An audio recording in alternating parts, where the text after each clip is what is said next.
Night was slowly falling over the Fuentes mansion, casting an elegant shadow across its tall windows and perfectly trimmed gardens.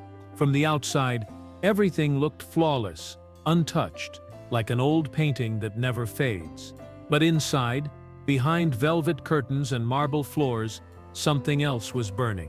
Something beyond luxury, arrogance. Isabela Fuentes, 24, stared at herself in the mirror with the same expression she had worn since childhood.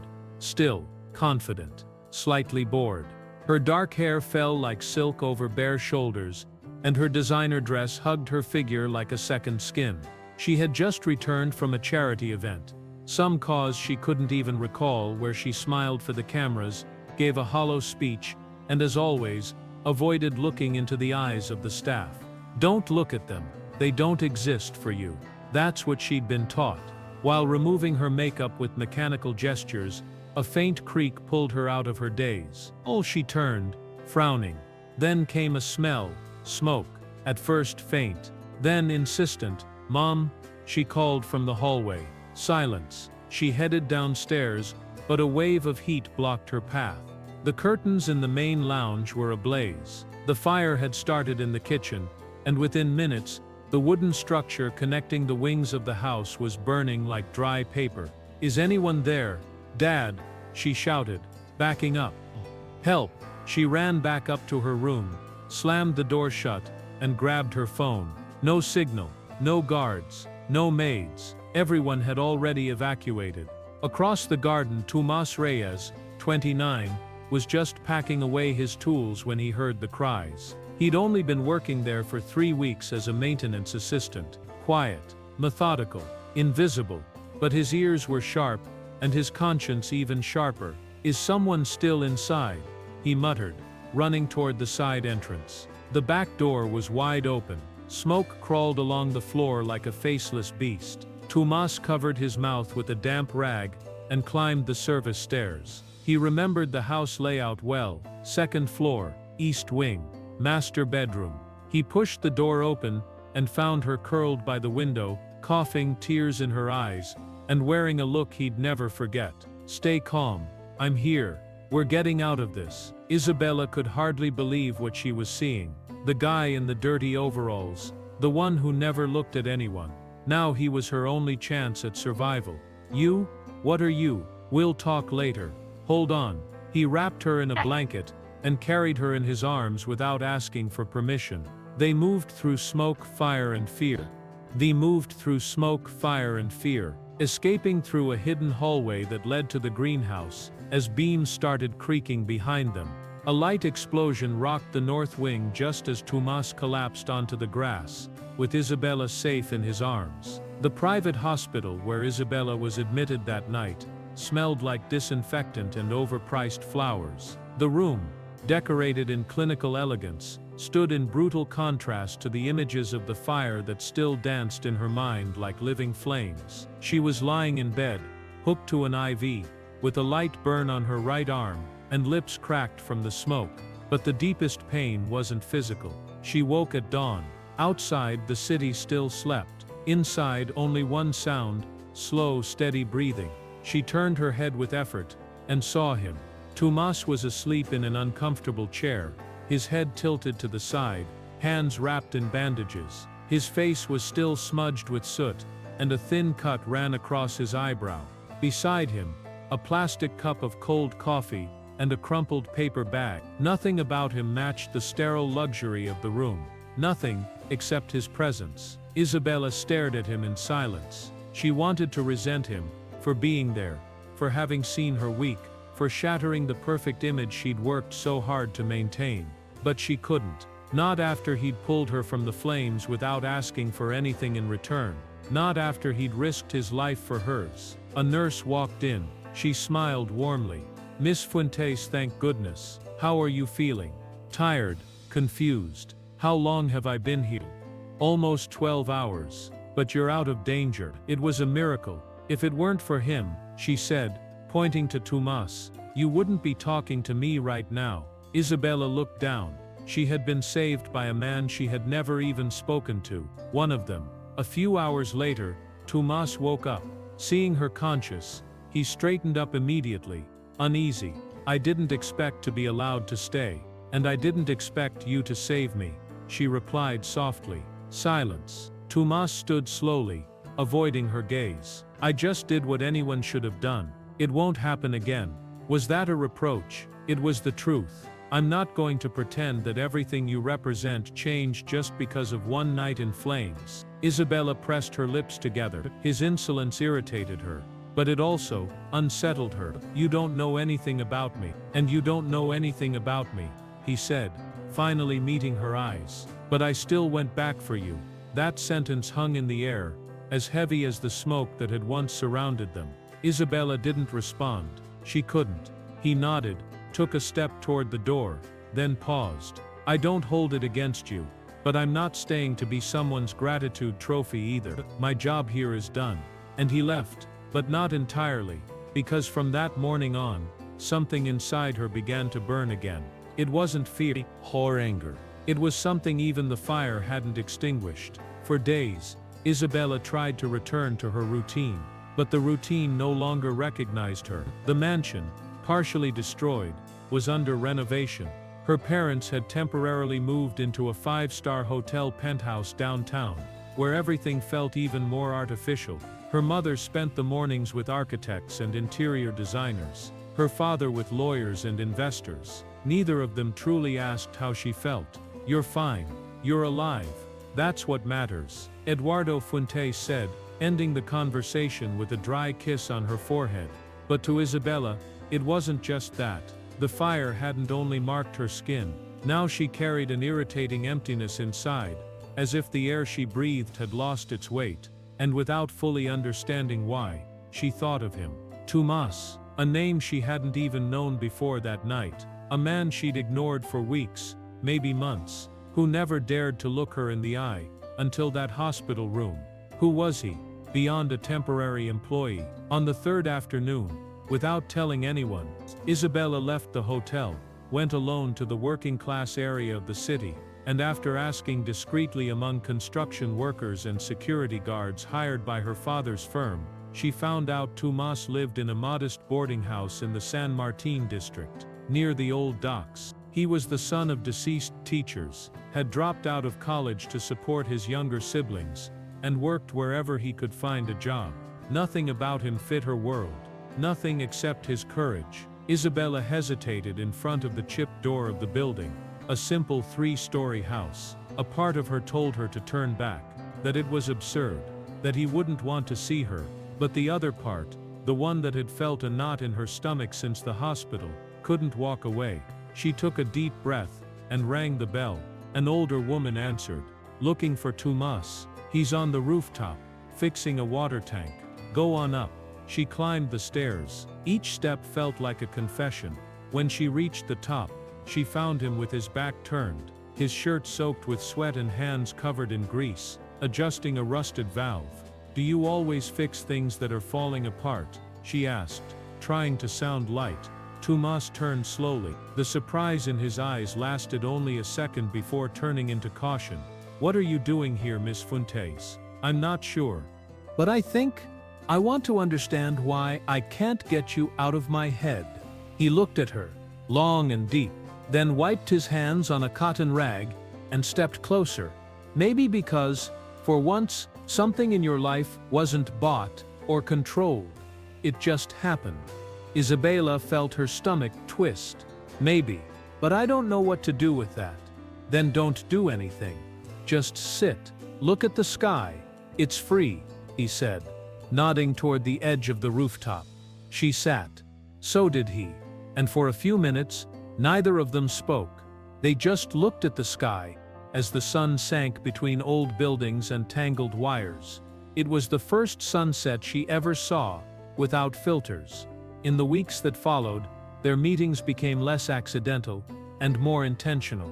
Isabela started visiting the San Martin neighborhood more often, wearing subtle disguises, a cap, dark glasses, unbranded clothes. To the world she claimed she was supporting post-fire community efforts. To herself, she pretended it was just curiosity. But deep down, she knew she was looking for Tomás, and he let himself be found. At first, they spoke little, about the sky, about coffee, about trivial things, like both instinctively knew that being too direct might shatter the fragile bubble forming between them. But with every shared word, every quiet moment, something grew stronger, a trust with no name, a connection born from fire. Tomás, however, kept his emotional distance. He was polite, but reserved, and that confused Isabela. "Doesn't it bother you that I keep coming around, like we're friends? I'd be more bothered if you were coming just to soothe your guilt." "I don't feel guilty," she said, lifting her chin. "Then don't feel special either. I'm just a guy who did what had to be done. And what if I want to know you beyond that?" Tomás looked away, but didn't answer. Deep down, he was struggling too. He knew it was foolish. Her world was an empire wrapped in bodyguards, lawyers and invisible rules, and his was made of overdue bills and calloused hands.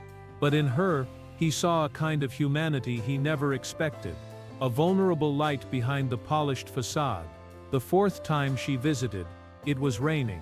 He welcomed her with a towel and a strong cup of tea. "You could have stayed home," he murmured, "and missed the chance for you to scold me later." "Not a chance," she smiled. That night, they talked for hours. He told her about his childhood, his younger brother with asthma, the public library, where he studied at night. Isabela listened like someone hearing the world for the first time. In return, she opened up about her loneliness in the mansion, how her parents treated her like a polished trophy, and how she cried in the bathroom during her lavish quinceañera, surrounded by 100 guests. It was nearly dawn when she rested her head on his shoulder. "Can I stay a little longer?" Tomás hesitated, then simply whispered, "Stay as long as you need." But the world outside didn't rest. The next day, an anonymous photo of Isabela leaving the San Martin boarding house appeared on a gossip blog. The headline was cruel: "The Rebel Heiress, a New Philanthropy, or a New Romance from the Slums." Within 12 hours, the news had reached the halls of the Fuentes Corporation, the eyes of her father, and the fury of a family that never tolerated scandal. The Fuentes mansion was still in ruins, but Eduardo Fuentes' authority remained untouched. He read the article on his tablet with tight lips, tapping his fingers rhythmically on the armrest of a leather chair. The photo was too clear to be a coincidence. Isabela, wearing a hoodie and cap, smiling faintly beside a young man with rugged features, a sweat-stained shirt, and working man's hands.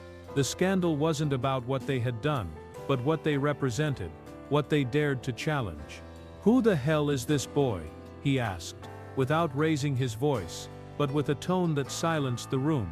Minutes later, his secretary brought a rushed report. Tomás Reyes, 29 years old, former civil engineering student, dropped out due to financial hardship, worked in public projects, small contracts with minor construction firms, and 3 weeks as a temp worker at the Fuentes mansion.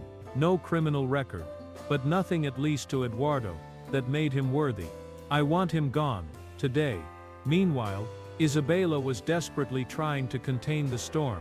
She confronted her mother, then her father. She received veiled threats disguised as concern. "This isn't about love, Isa. It's about our family legacy." But she was no longer willing to obey blindly. That same afternoon, she went to the boarding house.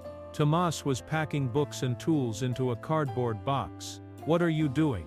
"I got offered a job, far from here. I think it's time to take it." "Are you running away?" "I'm surviving, Isabela. Not all of us can ride out scandals with champagne and lawyers." She stepped closer. "And what about us?" He hesitated, but then he answered, eyes unwavering. "You and I, we're like a spark in a dry forest. We can shine, yes, but we can also burn everything down. Maybe what needs to burn is what was already rotten," she whispered. He didn't answer, just held her hand for a moment. A brief but intense gesture. But as Isabela left, she didn't see the envelope hidden between the papers in Tomás's backpack. An old yellowed document bearing a name she knew well, Eduardo Fuentes, and a signature at the bottom, sealing an injustice from decades ago.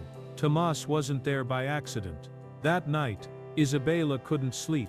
Tomás's absence echoed in every silence, every unread message, every memory of his brief touch. For the first time in her life, she didn't feel anger. She felt loss. The next morning, she went looking for him. She returned to the boarding house, but he was already gone. The old woman at the front desk handed her an envelope. He said, "If you came, to give you this." Isabela opened it with trembling hands. Inside was a handwritten letter. "Isabela, this wasn't part of my plan. You weren't part of this. I came to your house for reasons that had nothing to do with fire, and everything to do with ashes. Your father destroyed my family's life, years ago, not with weapons or threats, but with documents, lies, and a signature. We lost our home. My mother died of heartbreak. My brother ended up on the streets. I'm not looking for revenge. I'm looking for truth, for justice. But then I met you, and that changed everything. I'm sorry, I wasn't honest from the start. If after reading this you never want to see me again, I'll understand. I just wanted you to know that. The night of the fire, I didn't save you because you were the boss's daughter. I saved you because I saw something in your eyes. I had lost too, fear, and no one deserves to burn alone. Tomás." The letter slipped from her hands like it was on fire. Her heart pounded out of rhythm. The pieces began to fall into place. Tomás's silences, his questions, his distance. She ran to her father's office. "What did you do to the Reyes family?" Eduardo looked up calmly. "What did they tell you?" "It doesn't matter what they told me. What matters is what happened." Her father stood, his face hardening. "I signed a contract. I bought land, everything legal, and you evicted them, without warning, with your signature." Silence. "It was a hard time," he muttered finally. "If I hadn't done it, someone else would have. Do you have any idea what it takes to build an empire? At what cost? And to whom?" Her words hurt more than any scream. That night, Isabela returned to her old room, now renovated, cold, and as empty as she felt, and read Tomás's letter again. She felt betrayed, but not by him, by everything she had believed in, and for the first time in years, she didn't want to destroy his past. She wanted to dismantle her own legacy. Isabela spent the next 2 days in silence, but it wasn't a fragile silence. It was the kind carried by someone with dynamite inside. She resigned from the board of the family corporation, a symbolic role she had held only to maintain appearances. She canceled her mandatory appearances at social events. And most importantly, she granted an exclusive interview to the most feared journalist in the city. Live on air. She stunned everyone. "My name is Isabela Fuentes. I am the daughter of Eduardo Fuentes. But today I'm not here as an heiress. I'm here as a citizen, as a woman. A few weeks ago, I met a man my family would have never considered worthy, Tomás Reyes. He saved my life and showed me something even more important, the truth. I discovered that my father was responsible for the illegal eviction of dozens of families, including his, that he used his power to silence, buy off, and erase stories. I no longer want to be complicit in silence. If I have to lose my last name to recover my dignity, so be it." The city exploded. The construction company's stock plummeted.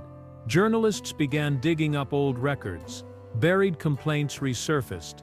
And Eduardo Fuentes for the first time didn't know how to contain the damage.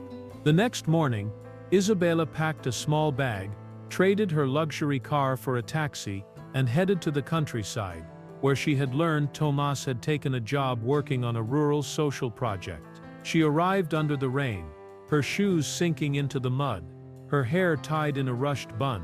When she saw him in the distance, standing beneath the awning of a small school under construction, her heart raced just like the night of the fire. Tomás saw her, surprised, tense, disbelieving. "What are you doing here?" She walked toward him, soaked, gaze steady. "I came to return what you gave me." "What's that?" "A chance to start over. With me, with the truth." Tomás hesitated. He hated the idea of having been part of her chaos, her pain. But he also knew no one had ever risked everything for him the way she just had. "I don't need a martyr, Isabela. I didn't come to be a martyr. I came to fight with you. If you'll let me." Silence. The rain intensified, and then, as if time had given in, he stepped forward. So did she. Until the distance disappeared, and they kissed. Not as a reward, but like two people who had finally found shelter.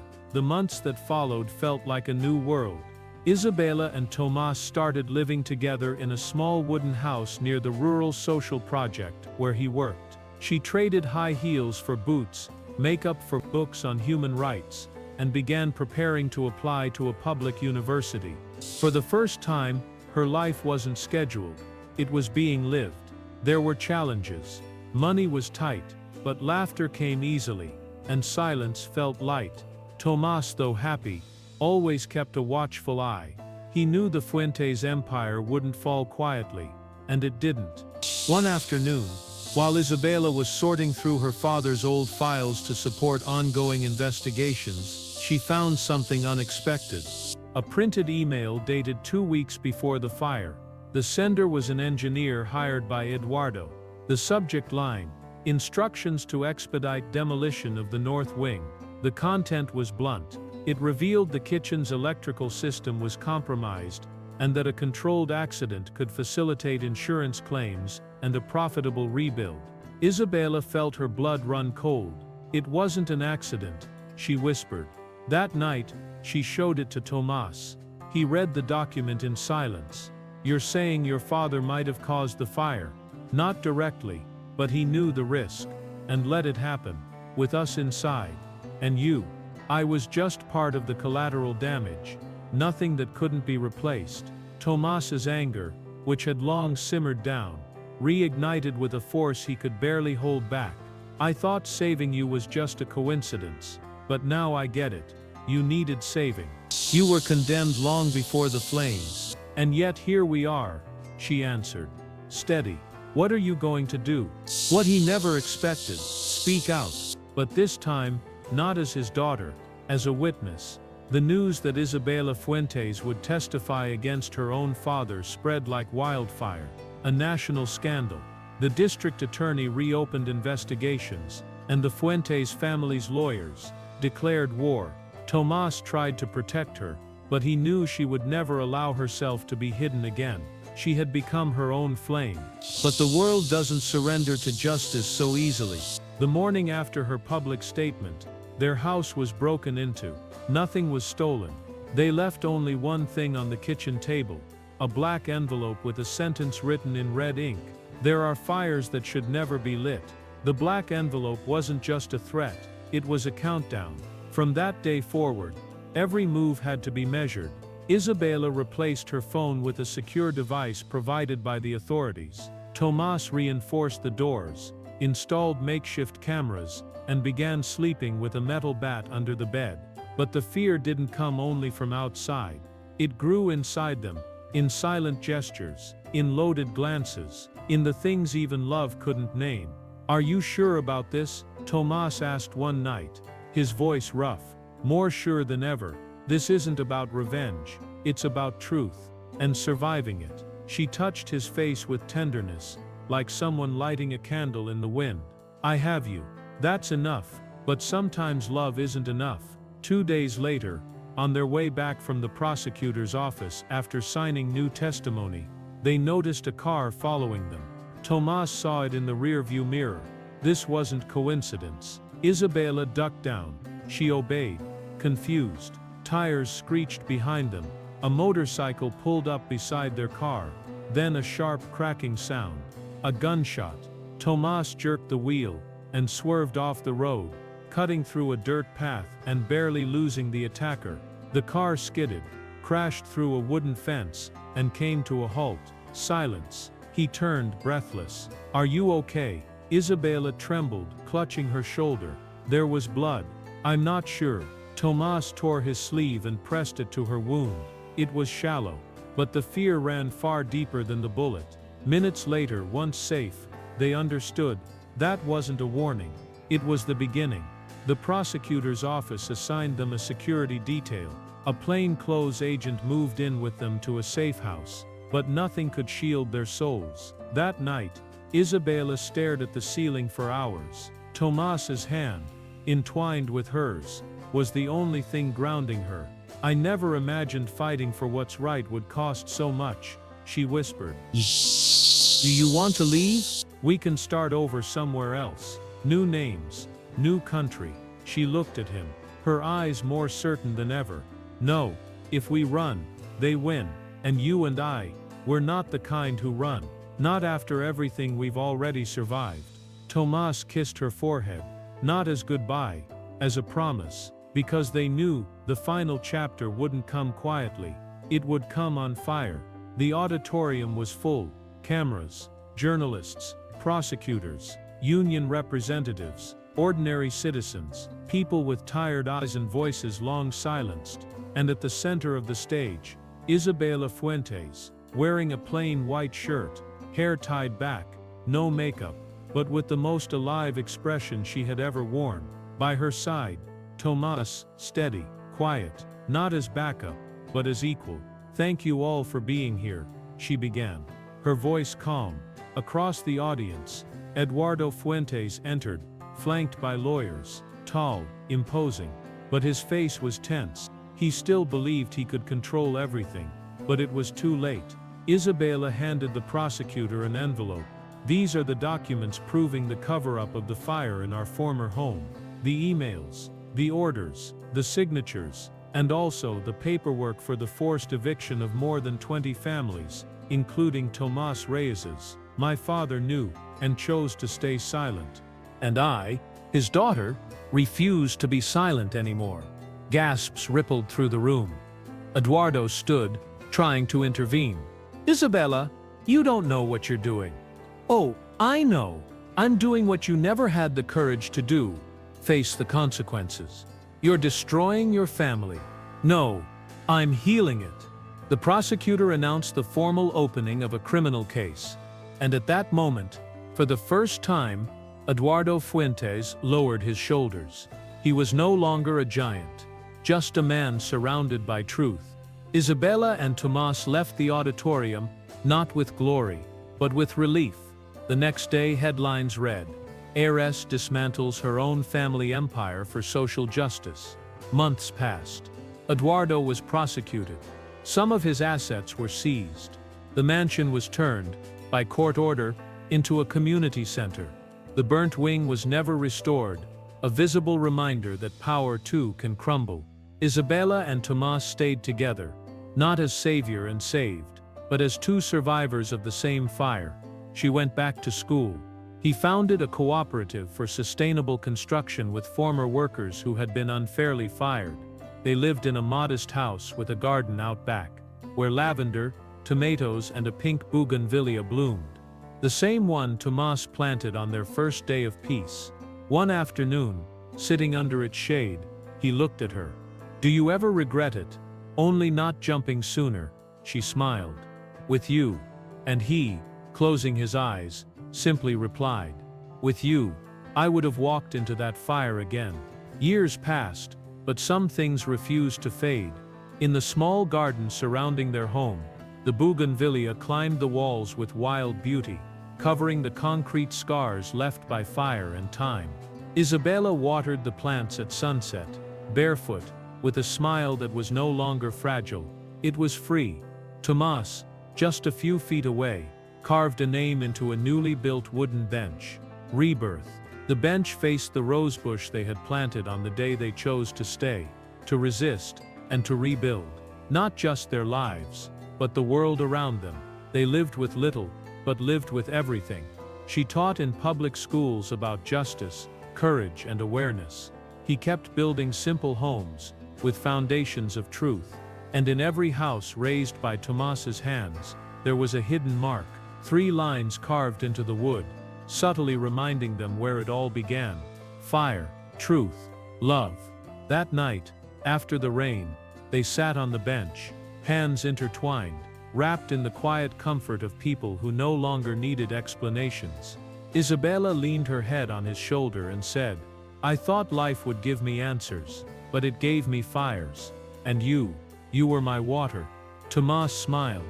"And you, my reason to put it all out and begin again." There, beneath a clear sky, they understood at last. Some stories don't need applause, they just need to be told. Because maybe, someone on the other side of the screen is ready to bloom too. If this story touched something inside you, tell us in the comments which part made you feel most alive. And if you want more stories that burn, heal, and bloom, subscribe, leave a like, and share this with someone who needs to remember that love can also be a fire that saves.